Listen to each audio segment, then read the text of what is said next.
To the city of Gainesville, I recommend sending somebody out to close these journal boxes on this engine. Somebody keeps coming up here and opening them. I found them like this. I've been clearing ballast rock that's been put in here out because it'd make this a pain in the neck to move later. This is the solid brass bearing inside the journal box. You can actually still see the old packing glands around it. Still has oil on them. There's the cover. Normally they'd have a rod that you could use to pull this up and shut them. How do you shut them? Like this. Shut them with your foot. Those steel toes recommended.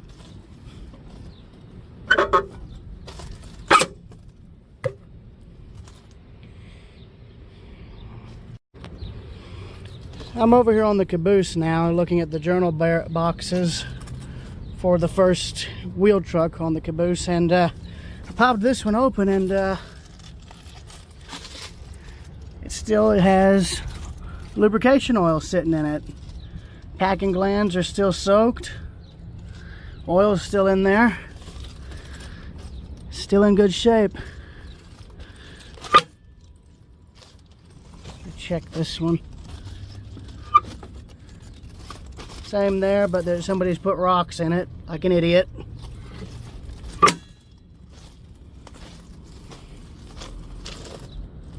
If you don't know what this is a polling point on the engine. Back before they made that illegal, you would have a pole to move cars across on an adjacent siding. That sort of fell out of favor for very obvious reasons. It wasn't safe. Back over at the engine now. Something interesting to note. This engine, of course, is a solid bearing engine, meaning it doesn't have roller bearings on the drive rods or any of the wheels. The reason way you can tell that is the double nuts on the connecting rods here. You got your oiling points here, here, there. Basically anywhere you see like a little thing, like right here. There's you another lubrication spot right there. That's what that is. Take that off with a wrench or something and put an oil can in. Same with there. Yeah, you see all these right here are your lubrication joints. Or lubrication points, rather.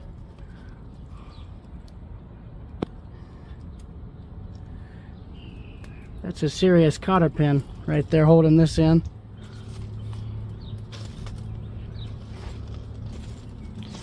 Yeah, whenever I'm in Gainesville, I try to check on this engine because I've been seeing vandalism occurring on it, and I want to try and bring that attention to the city. This thing didn't have any of that when it had the fence around it. And technically, the city is supposed to build a protective shelter over the engine, and they never did, so not good. And of course, this engine had a mechanical stoker. You can see it right there. That's the automatic stoker, the auger for it.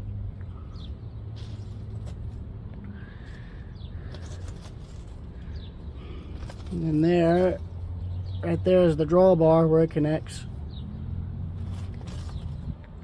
You can see just how badly corroded the bed of the tender is due to the coal dust and the abrasion from it. Yeah, but I've been checking these journal boxes and closing them, trying to clear rocks out of them. That's that. That's what that is there. There's where I cleared out some more. Reason is in case they ever decide to move the engine, whenever that may be.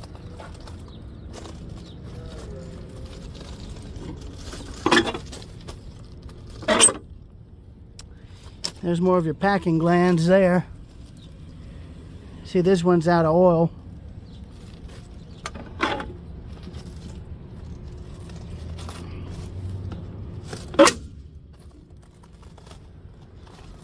I'm still surprised that one of these journal boxes still has oil in it after 50 odd years.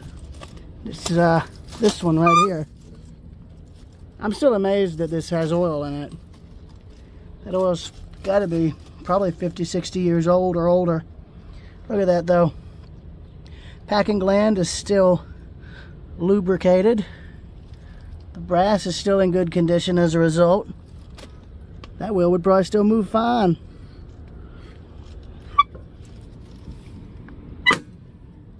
And as for how I'm shutting them, that's how you would do it. You'd use a rod, a long metal rod that would have a hook on the end. It would catch this little hole here on the tip of the cover here. And you'd pull it up and flip it up using the hook. You'd check the oil and all that, and then you'd close it with your foot or your work boot. Go about the rest of the inspection on the car. Carman would walk down, flip the covers up like that, check the oil, repeat the process. You can see somebody did the same thing there. See, that one still has some oil in it, but not much.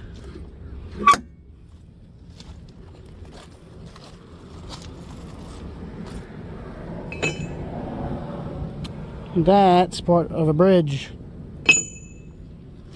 Don't know why that's just been left there, but oh well.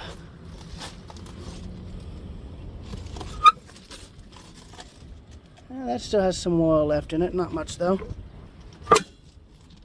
Probably the first person who's checked these in probably 50 years or more, or whenever the caboose was donated.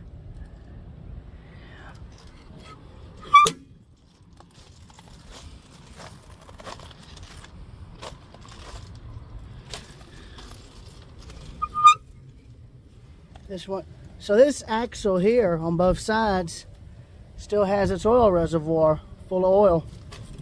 That's impressive. And this one's I've always known this one's had a cover missing. See? Cover's been gone on this one.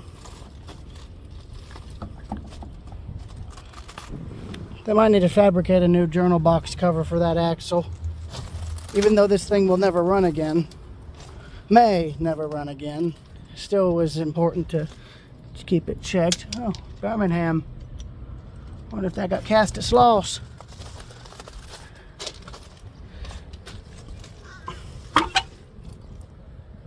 See where they've messed with the packing gland in there.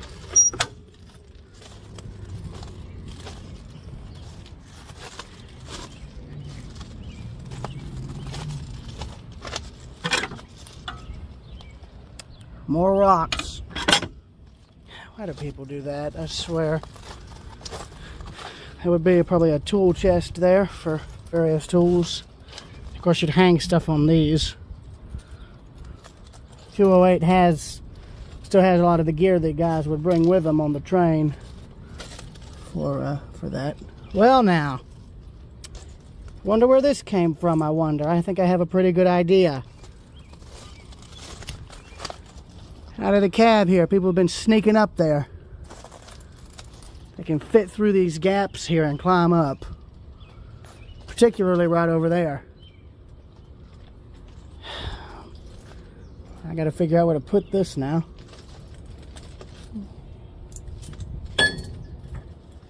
There we go. As good a spot as any. Actually, I gotta pause the video because I don't want someone finding this. Save for people maintaining the engine. The deed is done. And that is all rust from the bottom of the ash pan here. In the firebox, you can see actually just how badly corroded it really is right here. That's 50 to 60 years of no maintenance of any sort. And there's the result. All the rust is building up inside the bottom, falling out in flakes like that. And there's the lever for it over there to shake the grates out. In fact, right here you can see the sheet metal for the firebox is corroding right along there as water runs down. Same with right here. All this skirting here for the firebox, that's just gotten worse over time. sadly.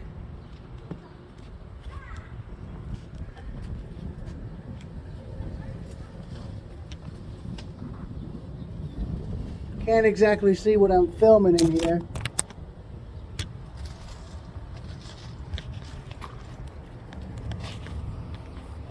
Oh yeah, look, you can see all that corrosion there.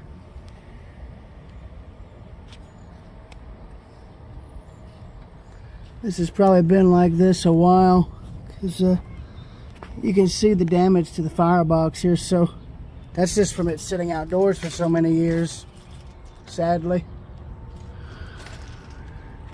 In fact, you can see here where they did some welding right here. Likely towards the end of the engine's working life, they tried to weld it to buy more time. Here's the underside of 209 here. Got the axle. I forget what that's. I used to know what that part of the engine was called. Now I can't remember it. Go figure. But it's got like brass bushings in it that are designed to wear as the engine works. Got your spring rigging here.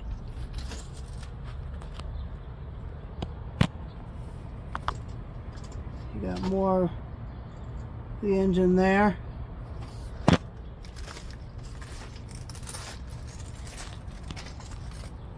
That was not part of the engine.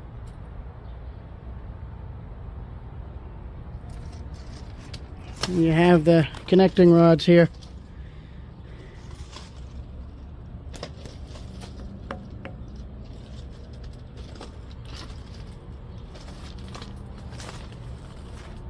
Then your valve linkages and whatnot. And there is your mechanical lubricator. Now if this were working, steam pressure would be moving this valve here, but due to the oil all free flowing through the thing, being pumped through it, you could turn this. A lot of operable engines still have these because they're real handy to have.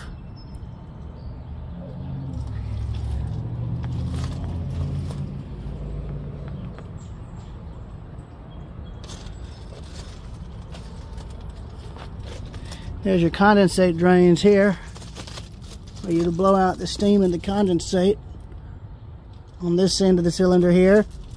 Another one there.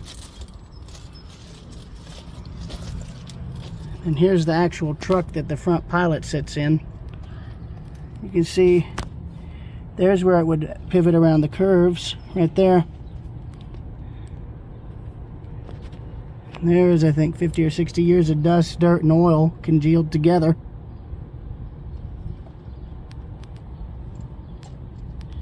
Then of course here's the frame for the engine here. And here's the two cylinder castings. And there's some corrosion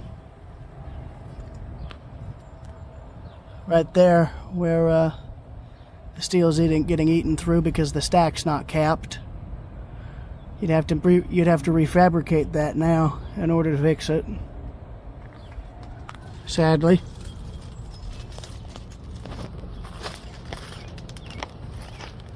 And there's the bell. I think they painted the inside of the bell, or that's a replica. I think it's a replica, I'm not sure.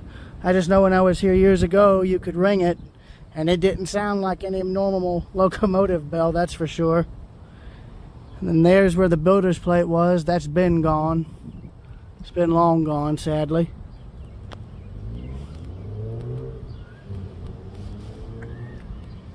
There's more spring rigging. As you can tell, this one's actually not level here, so that's not good.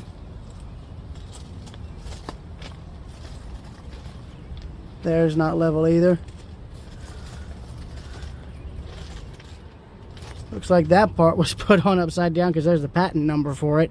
That's the thing about this engine. Almost every part's patent numbers are still legible, even on the driver. Even on the driver tires, the part with the white wall here. This here is the main wheel. This is the driver tire.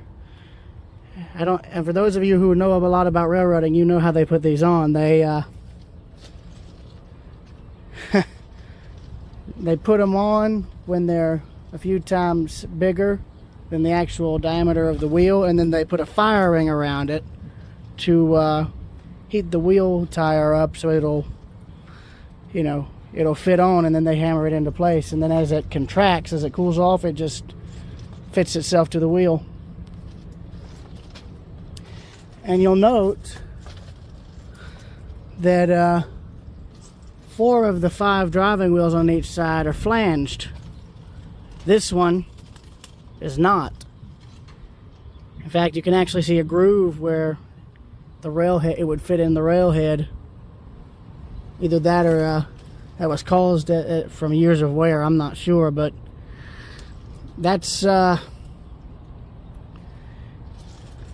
unflanged driver tire right here in the middle. So if we're being technical, the engine is would be considered a, you know, 280 if it had 4 flanged driving wheels, but it's a decapod because of you know, 10. But yeah, and here's the mechanism to shake out the firebox. Fused because of all the years of paint, among other things. Oh, well, as I say that,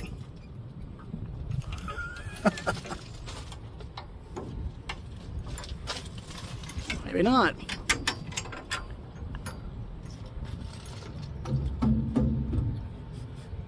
I'll be damned. Well then.